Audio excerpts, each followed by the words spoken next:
আমাদের ডিপার্টমেন্টের মেরুদণ্ড বলা যায় তাকে। তো আমরা চাচ্ছি না তিনি চলে যাক।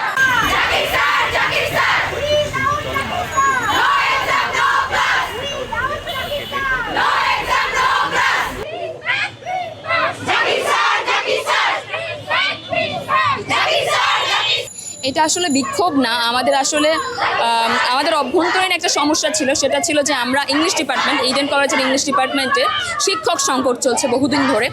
বিগত বছরে আমাদের 2 জন সিনিয়র টিচার চলে গিয়েছেন এবং তার প্রেক্ষিতে অন্য কোনো টিচার আসেননি, যার জন্য আমাদের ইংলিশ ডিপার্টমেন্টে প্রচুর সমস্যা হয়েছে। ক্লাস নেওয়ায়, পরীক্ষায়, সব কিছু মিলে অনেক সমস্যা হয়েছে। আমরা ঠিকমতো ক্লাসও করতে পারিনি।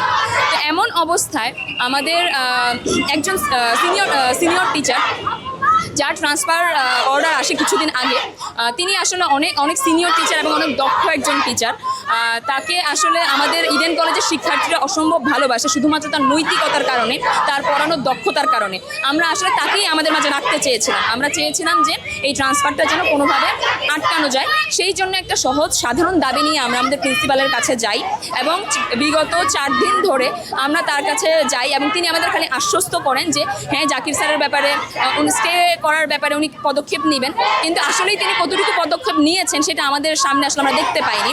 তো এই কারণেই মূলত আসলে আমাদের এইরকম একটা পরিস্থিতি তৈরি হয়েছে। আমরা প্রথমত এবং প্রধানত যেটা চাচ্ছি যে আমাদের জাকির স্যার, যাকে আসলে আমরা প্রত্যেকটা ইয়ারের ইংলিশ ডিপার্টমেন্টের প্রত্যেকটা ইয়ারের মেয়েরা চাচ্ছে যে জাকির স্যার স্টে করুক, কারণ উনি অত্যন্ত সিনিয়র একজন টিচার এবং উনি যদি চলে যায়, উনি আসলে আমরা বলতে পারি যে আমাদের ডিপার্টমেন্টের একটা ব্যাকবোন, উনি আমাদের ডিপার্টমেন্টের মেরুদণ্ড বলা যায় তাকে। তো আমরা চাচ্ছি না তিনি চলে যাক, তার স্টে অর্ডারটাই আসলে আমরা চাচ্ছি। যুক্তরাষ্ট্রের 1 নম্বর জিম চেইন গোল্ডস জিম এখন আবারও বাংলাদেশে। বসুন্ধরা আবাসিক এলাকা ও বসুন্ধরা সিটি শপিং মলে। আজকে এখানে বেসিক্যালি বিক্ষোভ করার কারণ হচ্ছে আমাদের ইংলিশ ডিপার্টমেন্ট থেকে আমাদের পিতৃতুল্য একজন শিক্ষক, আমাদের যিনি সবসময় নিজের স্নেহ দিয়ে আগলে রেখেছেন, এই শিক্ষক সংকটকালীন সময়ে তাকে অন্য জায়গায় ট্রান্সফার করা হচ্ছে, যেটা আমাদের ক্যারিয়ার, আমাদের সিজিপিএ, আমাদের পরীক্ষা কিছুর জন্যই ভালো নয়। তো আমরা শান্তিপূর্ণভাবেই চেয়েছিলাম যে আমাদের এই শিক্ষককে আমাদের কাছে রাখার জন্য, কারণ আমাদের এই সংকটকালীন সময়ে তার যে গাইডেন্স খুবই দরকার। প্রত্যেকটা আমাদের ডিপার্টমেন্টের প্রত্যেকটা টিচারই আমাদের জন্য খুবই ভ্যালুয়েবল। এই অবস্থায় যদি আমাদের এত ইম্পর্টেন্ট একজন শিক্ষককে সরিয়ে নেওয়া হয়, সেটা আমাদের জন্য ভালো নয়। তাই আমরা শান্তিপূর্ণভাবেই চেয়েছিলাম আমাদের যে ঊর্ধ্বতন কর্তৃপক্ষ, মানে আমাদের অধ্যক্ষ মহোদয়, তার কাছে আমরা দাবি নিয়ে গিয়েছিলাম যে উনি যাতে একটু চেষ্টা করেন যাতে স্যারের ট্রান্সফারটাকে আটকে রাখা যায়। উনি বলেছিলেন যে উনি সচিব মহোদয়ের কাছে যাবেন।